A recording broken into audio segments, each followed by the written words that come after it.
Jai Hind students, this video for class 10th and today we are going to start a lesson number 4, Literary Heritage of India. In this lesson we will study about the development of the languages. उसकी जो history है development of the languages वो हम पढ़ेंगे और medieval literature, Gujarati literature, Tamil literature and all literature we will study in this lesson. So man took the help of the drawings, symbols and the different types of the ideas for communicate to each others and they develop the scripts and then after they develop the language. इंसानों ने दूसरे के साथ communicate करने के लिए सबसे पहले इशारों की भाषा जो यूज किया, ड्राइंग्स यूज किए, अपने जो है वो सिंबल्स यूज किए और इस तरीके से धीरे धीरे स्क्रिप्ट डेवलप हुई and then after the development of the language. So that is about the development of the language. तो सबसे पहले हड़प्पन सिविलाइजेशन के जो लोग थे, जो हमने आगे पढ़ चुके फर्स्ट लेसन के अंदर, कि हड़प्पन सिविलाइजेशन, द्रविडियन कल्चर, द्रविडियन से पहले भी बहुत सारे जो ट्राइब्स है that is settle in our India before the 5000 years ago. But today we didn't that is recognize that which kind of the language they are using.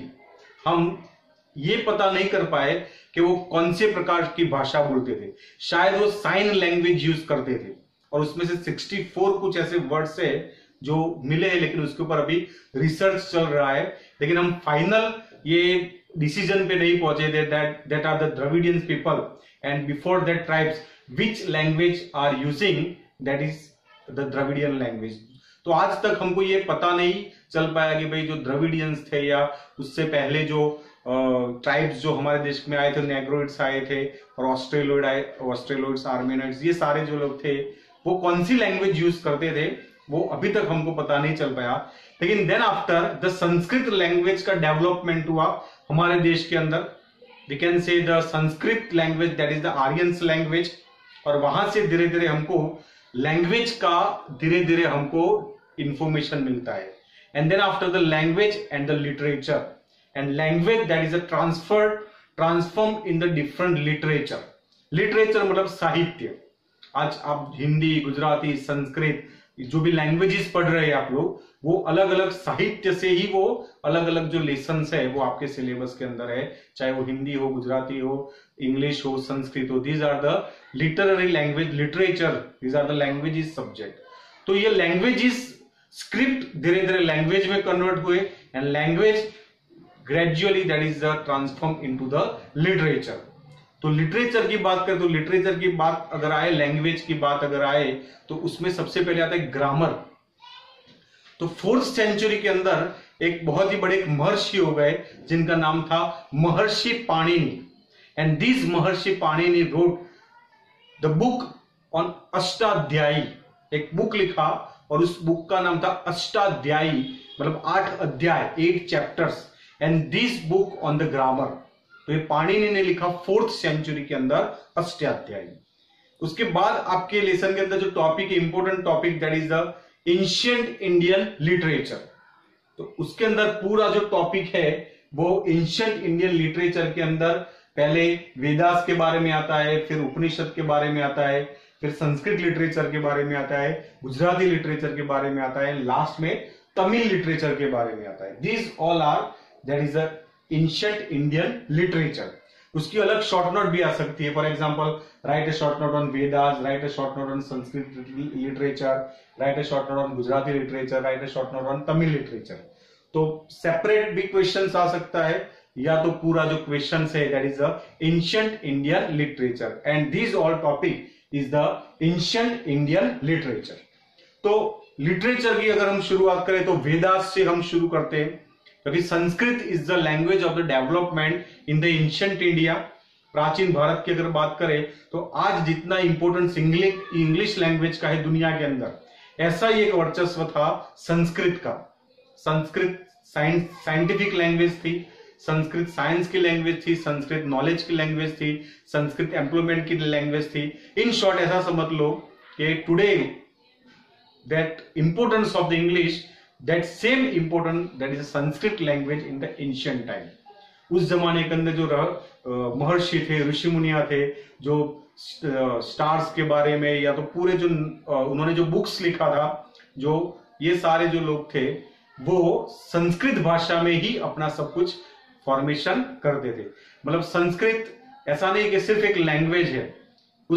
उस टाइम के जो साइंस के स्टूडेंट हो गए, उस टाइम के जो रिसर्चिस्ट हो गए, उस जमाने के जो पंडित हो गए, इंटेलेक्चुअल पर्सन, विद्वान, तो उन लोगों की भाषा थी संस्कृत लैंग्वेज।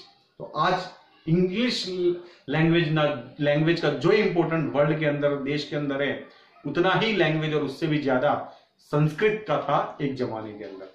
तो Vedas, you all of you know regarding about the Vedas. There are the 4 Vedas in our culture. के 4 वेदास है वो आप लोग जानते हो, ऋग्वेद, सामवेद, यजुर्वेद एंड अथर्ववेद। तो लिटरेचर की शुरुआत और बुक्स की शुरुआत यहां से ही होती है। एक्चुअली वेदास का जो पीरियड है वो किसी को नहीं मालूम कि कब ये डेवलपमेंट हुए। बिफोर क्राइस्ट, मतलब यीशु की पहले, मतलब उससे भी पहले की शताब्दी में ये डेवलपमेंट हुआ है। तो वेदास का जो है उसमें सबसे पहला अगर हम ऋग्वेद जो लेते हैं, तो Rigveda that is the earliest most, that is the ancient book. सबसे पुराना जो वेद है दैट इज द ऋग्वेद, सबसे पुराना जो ये वेद है। और ऋग्वेद के अंदर total 1028 verses in the Rigveda and the 10 divisions, mandal, 10 section जो चैप्टर्स है, 10 डिविजन्स है, मंडल्स है। और इस वेद के अंदर क्या लिखा है, तो इस वेद के अंदर लिखा है regarding about the prayer of the gods and prayer of the different देव के जो प्रेयर्स है। जैसे हम शाम का जो टाइम है, ऐसे उसको हम बोलते हैं that is a goddess of dawn, मतलब उषा। तो उसके बारे में भी इंफॉर्मेशन है। फॉर एग्जाम्पल ये बुक है ऋग्वेद संहिता। तो इस तरीके का ये जो बुक है दैट इज ये ऋग्वेद संहिता। तो उसके अंदर ये भाग 1, मतलब that is a division 1 and 2। और इस तरीके से 10 डिवीजन, ये बुक के अंदर 2 डिवीजन है और बाकी के जो पार्ट्स है उसके अंदर 2-2 डिवीजन करके ऐसी 5 बुक्स है that is about the Rigveda. तो ये ऋग्वेद की बुक्स है। तो इस तरीके से जो बुक्स, जो ऋग्वेद था वो हमारा सबसे पहला जो फॉर्मेशन था दैट इज द ऋग्वेद। और उसके अंदर क्या लिखा गया है, तो उसके अंदर लिखा गया है कि देवी देवताओं के प्रेयर्स के बारे में, उनके गुणगान के बारे में किया गया, खास करके जो है उषा, मतलब संध्या की देवी, द गॉडेस ऑफ डॉन। तो this regarding about the Rigveda. उसके बाद है Samaveda. Samaveda is also called the Gangotri of the music. जैसे हमने सेकेंड लेसन में पढ़ा कि म्यूजिक की जो उत्पत्ति हुई वो हुई सामवेद के अंदर से। आज दुनिया के अंदर जो भी म्यूजिक है और हमारे देश का जो क्लासिकल म्यूजिक है उसकी जो उत्पत्ति that is from the Samaveda. Recitation and the versus regarding about the Vedas. Recitation मतलब पोयम का, श्लोक का कैसे गुणगान, किस तरीके से, कौन से टोन में गाने का है, कौन से रिदम में गाने का है, उसका वे ऑफ एक्सप्रेशन कैसा होगा। रेसिटेशन मतलब गान करना, श्लोकों का गान करना, recitations of the verses, and it is called the Gangotri of the music. उसके बाद जो है वो है यजुर्वेद। यजुर्वेद है वो, it is the related with the yajnas, यज्ञ यज्ञादि क्रिया, जो होम हवन यज्ञ होते हैं और उसमें जो ज्यादातर जो श्लोक होते हैं वो यजुर्वेद से होते हैं, from the Yajurveda. It is also from prose and verses. Prose में भी है, श्लोक भी है उसके अंदर, और वर्सेस भी और वो प्रोज भी है। तो दोनों प्रकार का फॉर्मेशन है। And it is the mostly use in the practice and the rituals processions. Ritual process, ritual मतलब धार्मिक विधि, जो होम हवन यज्ञ होते हैं धार्मिक विधि के अंदर जो पंडित श्लोक बोलते हैं वो यजुर्वेद के होते हैं। फिर उसके बाद है अथर्ववेदा। अथर्ववेदा के अंदर लिखा है that is about the rituals and संस्कार्स। Rituals मतलब वही धार्मिक विधि, और संस्कार मतलब हिंदू कल्चर जो है वो 16 संस्कार के अंदर बिलीव करता है। जैसे माता के गर्भ के अंदर जब बच्चा होता है तब उसका एक सीमंत संस्कार होता है, उस वुमेन का सीमंत संस्कार होता है। फिर जन्म के बाद उसका नामकरण संस्कार होता है, फिर बाबरी संस्कार होता है, जनोई संस्कार होता है, फिर लग्न जो है वो भी एक संस्कार है, यज्ञोपवीत संस्कार है, और लास्ट में है अंतिम संस्कार। तो ये 16 संस्कार का जो सारा जो फॉर्मेशन है वो अथर्ववेद में लिखा है। अथर्ववेद एक दूसरे टेक्स्ट बुक में हालांकि वो मेंशन नहीं है, लेकिन अथर्ववेद के अंदर ऐसा कहा गया है कि it is also regarding about the black magic. Atharvaveda के अंदर काला जादू के बारे में भी, ब्लैक मैजिक के बारे में भी और कुछ इस प्रकार के जो लिखा गया है, that is regarding about the Atharvavedas. Upanishad, Upanishad के अंदर टोटल ऐसा कहा गया है, मुक्तो उपनिषद के अंदर लिखा है इन द मुक्तको उपनिषद कि टोटल 108 उपनिषद है, 108 that is the Upanishad in our Indian culture. And in this Upanishad that is written about the beginning of the universe, मतलब ये ब्रह्मांड की उत्पत्ति के बारे में, जो आज मॉडर्न साइंस जो रिसर्च कर रहा है, जो नासा, इसरो ये सब कुछ रिसर्च कर रहे हैं, तो ये सारा जो थियरी है वो लिखा गया है, that is in the Upanishad, the beginning of the universe. तो टोटल 108 उपनिषद है। मुक्त को जो उपनिषद है उसके अंदर मेंशन किया गया है। एंड 2 जो उपनिषद के नाम जो है वो यहाँ पे आपको दिए गए, 3 नाम दिए गए हैं। वो एक तो सबसे पहले है बृहदारण्य उपनिषद, ये एग्जाम के अंदर आप संस्कृत में भी लिख सकते हो, बृहदारण्य उपनिषद एंड छंदोग्य उपनिषद।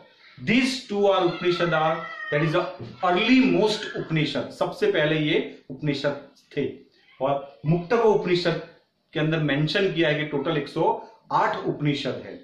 और हमारे इंडिया का जो नेशनल जो हमारा स्लोगन है, जो हमारा जो एक सेंटेंस है, सत्यमेव जयते, वो सत्यमेव जयते भी लिया गया है फ्रॉम द मुंडको उपनिषद। तो ये है उपनिषद के बारे में। फिर उपनिषद के बारे में, उपनिषद के अंदर लिखा हुआ है the mysteries of the life and death, जो आज भी इंसान कंफ्यूज, एक क्वेश्चन मार्क में है कि भाई जन्म और मृत्यु का रहस्य क्या है, इंसान की जन्म क्यों होता है, इंसान मृत्यु के बाद उसका क्या होता है, तो ये भी एक मिस्ट्री है। तो ये सारी मिस्ट्री जो लिखी गई है इन द उपनिषदास।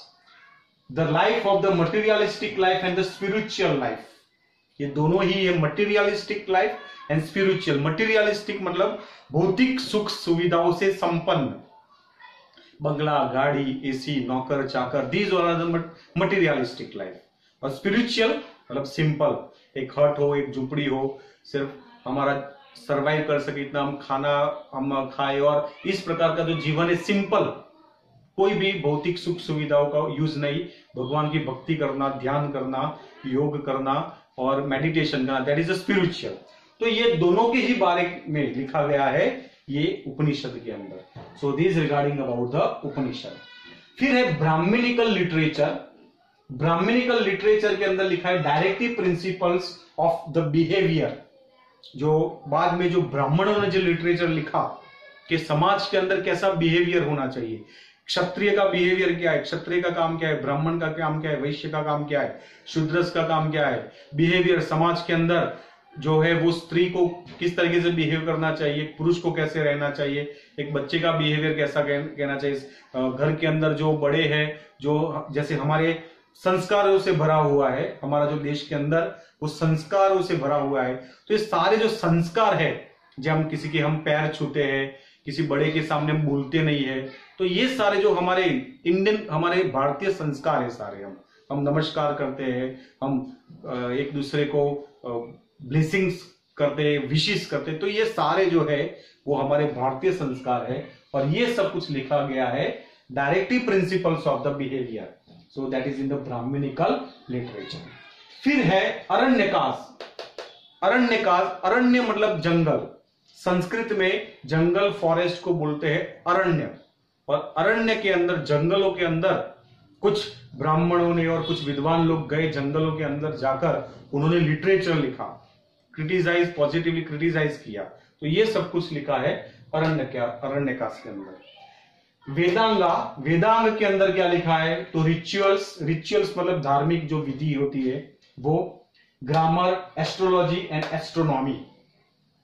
एस्ट्रोलॉजी मतलब ज्योतिष शास्त्र और एस्ट्रोनॉमी मतलब खगोल विद्या, खगोल शास्त्र मतलब स्पेस का।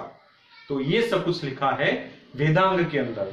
ये सारा सब कुछ आप याद रखना है कि कौन सी बुक के अंदर किस प्रकार का मेंशन किया गया है। फिर उसके बाद आता है रामायण एंड महाभारत, ये भी शॉर्ट नोट में आ सकता है, write a short note on Ramayan and Mahabharat. और वो मुझे लगता है कि भाई आपको सबसे इजी और सबसे आपको ये स्टोरी मालूम है regarding about the Ramayan and Mahabharat. तो रामायण लिखा है महर्षि वाल्मीकि ने, जो पहले वालिया लुटारा थे और फिर बाद में वो बन गए वाल्मीकि, और उसके बाद उन्होंने रामायण की रचना की।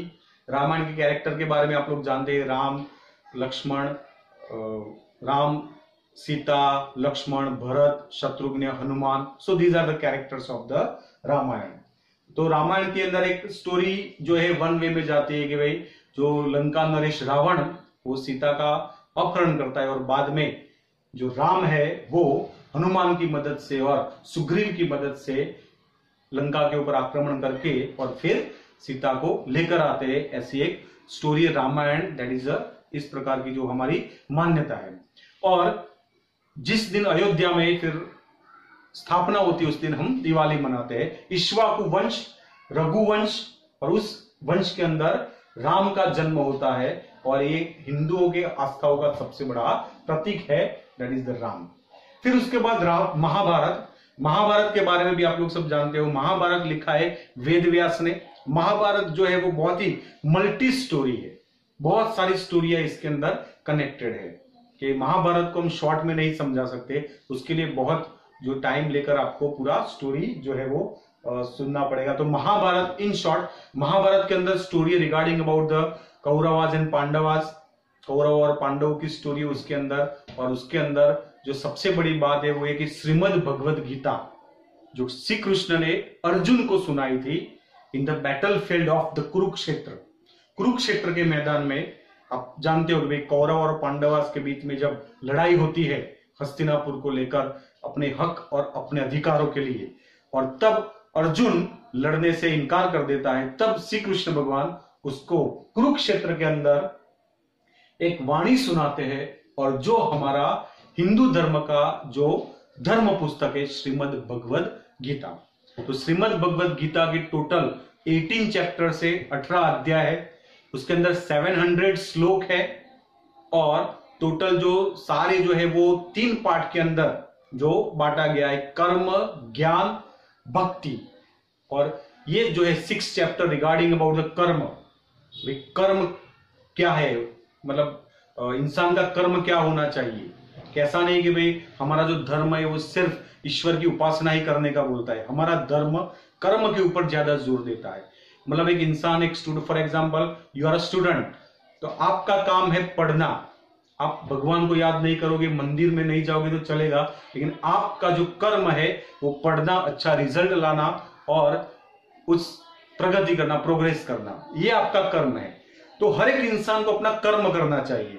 तो ये कर्म के बारे में बताया गया है श्रीमद् भगवद गीता के अंदर, चैप्टर नंबर 1 से लेकर चैप्टर नंबर 6 तक। 7 से लेकर जो 12 तक है, दैट इज अबाउट द ज्ञान। ज्ञान क्या है और कैसा ज्ञान होना चाहिए, ये सब कुछ बताया गया है उसके अंदर। और फिर 13 से लेकर 18 के बारे में लिखा गया है भक्ति के बारे में, मोक्ष के बारे में, कि अगर आपको मोक्ष की प्राप्ति करनी है तो कैसी भक्ति करनी चाहिए, किस प्रकार से आपको भक्ति करनी चाहिए, और किस प्रकार से आपको कौन कौन सी चीजों से बचना चाहिए। तो ये सब सारा सब कुछ, मतलब कॉम्बिनेशन ऑफ द कर्म, ज्ञान एंड भक्ति। और उसके बाद आपको मिलेगा मोक्ष। मोक्ष मतलब ये जन्म और मृत्यु के बंधन में से छुटकारा। फिर वापस जो है वो हिंदू कल्चर के हिसाब से टोटल 84 लाख हमारे अलग अलग जन्म होते हैं, और उसमें एक बार हमको मनुष्य का चांस मिलता है, और उस मनुष्य के चांस में ही हमको मोक्ष की प्राप्ति करनी होती है। जिसकी बार अगर मोक्ष नहीं मिलेगा तो वापस ये सर्कल 84 लाख जो है वो हम उसको घूमना पड़ता है। तो मोक्ष की प्राप्ति मतलब उसके बाद ना तो बर्थ या ना तो डेथ, दैट इज ऑलवेज आत्मा का परमात्मा के साथ मिलन, दैट इज द मोक्ष। तो दिस रिगार्डिंग, तो महाभारत के अंदर टोटल 1 लाख श्लोक है टोटल, और उसको जय संहिता भी कहा जाता है। पांडवों की उसके अंदर विजय होती है लास्ट के अंदर। तो this is regarding about the Mahabharat. उसके बाद बहुत सारे जो संस्कृत के अंदर लिटरेचर क्रिएट हुए। फिर हमारे देश के अंदर एक बहुत ही बड़े जो विद्वान हो गए चाणक्य, जो आगे के लेसन में थोड़ा बहुत मैंने आपको इंफॉर्मेशन दिया है कि भाई चंद्रगुप्त मौर्य, धननंद का जो राजा था, जो नंद वंश का राजा था, वो था जो धननंद, और धननंद को जो हरा कर बने चंद्रगुप्त मौर्य, और उनके जो गुरु थे वो थे चाणक्य, जिसका नाम था विष्णुगुप्त, और उनका एक दूसरा भी एक नाम से वो फेमस थे, दैट इज कौटिल्य। ये भी आपको याद रखने का, चाणक्य का दूसरा नाम था Kautilya. And Kautilya's road the अर्थशास्त्र, उन्होंने एक बुक लिखी एंड दैट इज द अर्थशास्त्र। एंड दिस अर्थशास्त्र is book on the management के ऊपर ये बुक है कि राजा का किस तरीके से प्लानिंग होना चाहिए, मैनेजमेंट कैसे करना चाहिए, किस तरीके से राज चलाना चाहिए, राजतंत्र कैसा होता है, तो all the regarding about the politics. So this regarding about the Kautilya's Arthashastra. उसके बाद जो है स्मृति ग्रंथ के अंदर लिखा है laws and the customs of life, मतलब कानून, जैसे कॉन्स्टिट्यूशन होता है, कायदे कानून होते हैं देश के अंदर का, प्रीएम्बल कॉन्स्टिट्यूशन होता है, ऐसे ही रिलीजियस कॉन्स्टिट्यूशन है स्मृति ग्रंथ। लॉज एंड कस्टम्स के किस तरीके से रीति रिवाज होने चाहिए, कौन से नियम है, और बहुत सारे जो नियम होते हैं हमारे कल्चर के हिसाब से, तो ये सब कुछ लिखा है स्मृति ग्रंथ के अंदर। फिर आता है बुद्धिस्ट लिटरेचर। तो बुद्धिस्ट लिटरेचर के बारे में आपको ऑब्जेक्टिव्स में आ सकता है कि बुद्धिस्ट लिटरेचर कौन सी लैंग्वेज में लिखा गया, तो Pali language. Buddhist literature written in the Pali language, and in this Buddhist literature there is a Tripitaka. जैसे हमारे हिंदू कल्चर के अंदर हमारी बुक है श्रीमद् भगवत गीता, ऐसे बुद्धिस्ट धर्म की जो बुक है दैट इज अ त्रिपिटिका। और ये त्रिपिटिका मतलब collection of the 3 books, Sutta Pitaka, Vinaya Pitaka and Abhidhamma Pitaka. ये आप संस्कृत में भी लिख सकते हो एग्जाम के अंदर, Sutta, Vinaya and Abhidhamma Pitaka. So this is regarding about the Sanskrit Buddhist literature. फिर उसके बाद है that is the Gupta period is known as the golden period, जो हमने आगे के लेसन में पढ़ा, लेसन नंबर 3 के अंदर। क्योंकि गुप्त वंश के दौरान हमारे देश के अंदर music, dance, culture, science, art, all types of the development that is in the era of the Gupta period. So that's why the Gupta period is known as the golden period. बहुत सारे monuments बने, temples बने, stupas बने, विहारास बने, अलग अलग प्रकार के अलग अलग फिक्शन के अंदर जो temples बने. So that's why बड़े बड़े जो विद्वान जो लोग हैं उनको लिखने का उनको एक अपॉर्चुनिटीज मिला गुप्त शासन के अंदर. So that's why the Gupta period is known as the golden period. Then after the Sanskrit literature, important short note, Sanskrit literature और ऑब्जेक्टिव्स के लिए भी ये इंपॉर्टेंट है. इनके अंदर बहुत सारे जो पोएट्स के नाम है, ऑथर्स के नाम है और उन्होंने कौन सा बुक्स लिखा उसका नाम है. तो कालिदास ने बहुत सारे संस्कृत के अंदर बुक्स लिखी, जो सेकेंड लेसन में भी हम थोड़ी उसके बारे में पढ़ा था. तो यहां पे भी ये Kalidas has written the Kumarasambhavam, Raghuvansham, Meghdoot, Abhijnana Shakuntalam, Ritusamhara, Malavikagnimitram, Vikramorvashiyam. So these all books are written by the Kalidas. Kalidas हालांकि शुरुआत में महामूर्ख थे, जिस डाली पे बैठते थे वही डाली को काटते थे. मतलब ये जो कहावत है कि जिस डाल पे बैठना उसको ही काटना, ये कालिदास के ऊपर से ही हुई थी. तो कालिदास ने अपनी लाइफ के अंदर ऐसी हरकत की हुई थी.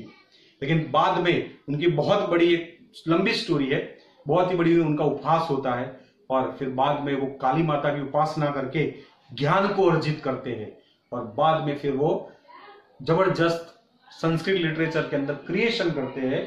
संस्कृत लैंग्वेज के अंदर अलग अलग बुक्स लिखते हैं और उनके जो बुक्स है Abhijnana Shakuntalam, that is one of the best book of the Kalidasa. फिर उसके बाद एक बाण, द पोएट बाण, और ये पोएट जो बाण थे उन्होंने लिखा Kadambari and Harshacharita. In the Harshacharita biography of the king Harsha के बारे में, जो सम्राट थे, जो कह सकते हैं कि भाई 7-8 सेंचुरी के अंदर जो लास्ट हिंदू सम्राट हर्ष थे उनके बारे में लिखा गया है. भवभूति ने लिखा Uttara Ramacharita. Bhavabhuti has written the book of the Uttara Ramacharita. Bhairavi ने लिखा किरातार्जुनियम, अर्जुन की स्टोरी उसके अंदर. ये सारी बुक्स के अंदर बहुत ही इंटरेस्टिंग स्टोरी है. सब स्टोरी यहाँ पे बताना पॉसिबल नहीं है और आपको भी एग्जाम में स्टोरी नहीं लिखना है, सिर्फ उसका आपको नाम ही याद रखना है, but this all are the interesting story. Kiratarjuniyam, Arjun की स्टोरी है वो उसके अंदर। तो ये जो लिखी वो भैरवी ने लिखी। विशाख दत्त ने लिखा मुद्रा राक्षस, विशाख दत्त ने लिखा मुद्रा राक्षस, और Dandi Dasha Kumara Charitam. So these all are the Sanskrit literature. और उसके बाद हम पढ़ते हैं गुजराती लिटरेचर। गुजराती लिटरेचर के अंदर बहुत सारे पोएट्स और ऑथर्स के नाम है जो आपको याद रखने के this are from the Gujarati literature, जैसे नरसिंह मेहता, मीराबाई, अखो, प्रेमचंद, प्रीतम। ये सारे जो पोएट्स थे जिन्होंने अलग अलग क्रिएशन किया, वर्सेस, सॉन्ग्स, गरबा, पोयम, छप्पा। अखा का जो है, अखो जो है उसका छप्पा बहुत ही फेमस है। वो सैटायर बहुत लिखता था, कटाक्ष बहुत करता था। तो ये उसके बारे में। फिर Narbat, Navalram, Kishorlal Mashruwala, Pannalal Patel, Umashankar Joshi, Mahipat Ram, Nilkanth, Govardhan Ram Tripathi. These all are the persons of the Gujarati literature. तो ये सारे जो लोग थे जो गुजराती लिटरेचर से कनेक्टेड थे, जिन्होंने लिखा, गरबा लिखा, छप्पा लिखा, वर्सेस लिखा, पोएम्स लिखे। नरसिंह मेहता का जो प्रभात या है, मॉर्निंग सॉन्ग्स, वो भी बहुत फेमस है। नरसिंह मेहता को आदि कवि भी कहते हैं, गुजरात के आदि कवि नरसिंह मेहता को हम कंसिडर करते हैं। फिर उसके बाद last, that is the Tamil literature. Tamil literature 4 language, that is you all of you know, first lesson में हमने पढ़ा था। The Dravidian language is the 4 Dravidian language, जो तमिल, तेलुगु, कन्नड़, मलयालम। ये 4 जो है वो है द्रविडियन लैंग्वेज जिसको हम कंसिडर करते हैं। और ये जो तमिल लिटरेचर जो है उसके अंदर ज्यादातर 3 चीजों के ऊपर फोकस है, पॉलिटिक्स, लव एंड वॉर। आज भी अगर आप साउथ की मूवी देखेंगे तो उसके अंदर ये 3 टॉपिक ज्यादा होंगे, पॉलिटिक्स, लव एंड वॉर। तो ये जो लिटरेचर है उसके अंदर ये 3 चीज ज्यादा है। उसके आपके थोड़े नाम याद रखने के, थोड़े टिपिकल नाम है। इत्थु तोकई जो बुक है उसके अंदर लिखा है 8 पोएम्स। फिर है Tolkappiyam, this book is on the grammar. फिर है पथुपट्टू, उसके अंदर है 10 सॉन्ग्स। फिर उसके बाद है थिरुवल्लुर करके एक पोएट हो गए, थिरुवल्लुर। उनका जो क्रिएशन है that is the Kural. Thiruvallur has written the Kural. और कुराई के अंदर क्या लिखा है, regarding about the life and religion, जीवन और धर्म के बारे में। And 2 famous work of the Tamil literature is the Silappadikaram and Mani Mekhalai. These are the 2 most famous book in the Tamil literature. So this is all the regarding about the ancient Indian literature, प्राचीन भारत का साहित्य। तो ये पूरा उसके बारे में इंफॉर्मेशन था। In next video we will study about the medieval literature, मध्यकालीन भारत के लिटरेचर के बारे में we will study the detail information in the next video. जय हिंद।